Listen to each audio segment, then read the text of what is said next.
right, so I had a roommate in college, and that's how every good story starts, who, I just need to describe him first so you get a sense of this guy, but he is the kind of guy who goes too far, has no super ego. So basically he's 100 pounds less than me, blonde hair, sort of talks like this, just kind of like a nasal voice, and says, hey ladies, how's it going? Like sort of bizarre confidence, even though he's kind of awkward.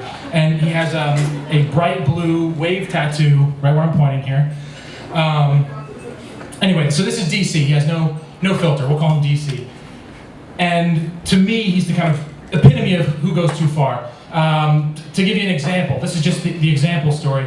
We were playing poker with some roommates one time. We had some neighbor friends over, 2 girls, and we're all hanging out, we're having a good time. He shows up, and he comes in, and he says, hello, ladies.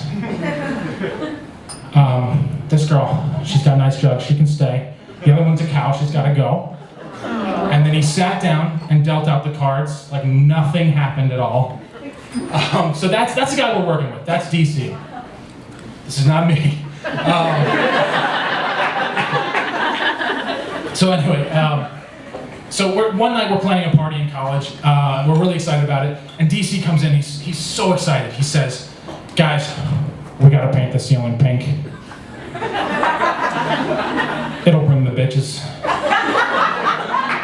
I don't think that's gonna do the trick, DC. He was so insistent on this pink ceiling.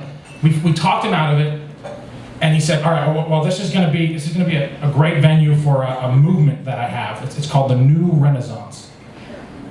Okay, that's kind of redundant, right? You realize that? It's like Renaissance. Okay.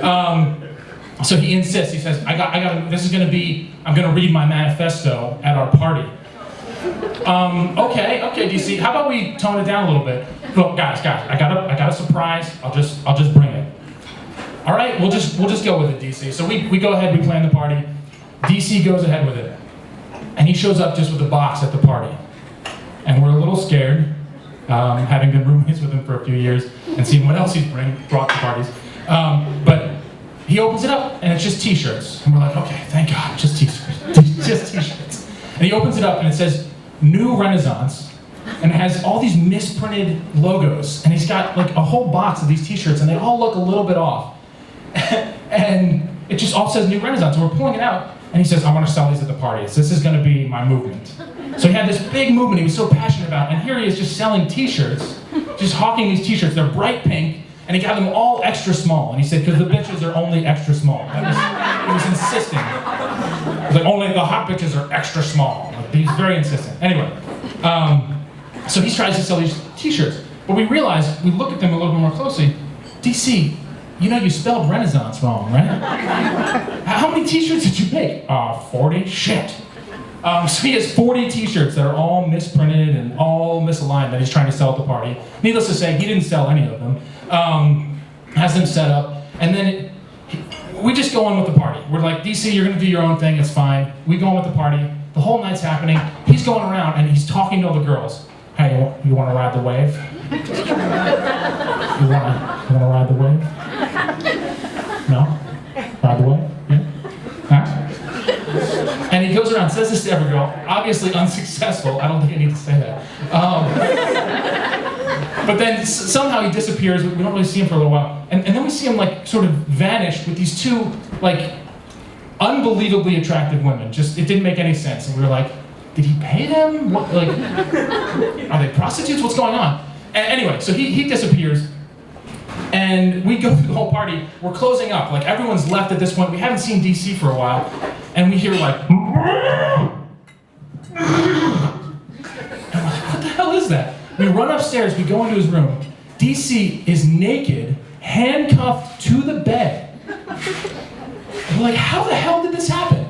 He's like, those bitches, they handcuffed me to the bed, and then they stole my pot, and they left. Okay, makes sense. It all made sense now. But that's not bad enough. He then goes on, and he gets angry when we unlocked him. The key was luckily there. We unlocked him, he put his boxes on. He runs out, calls the campus police. And he says, look, these two girls, they handcuffed me to my bed. And they stole my pot.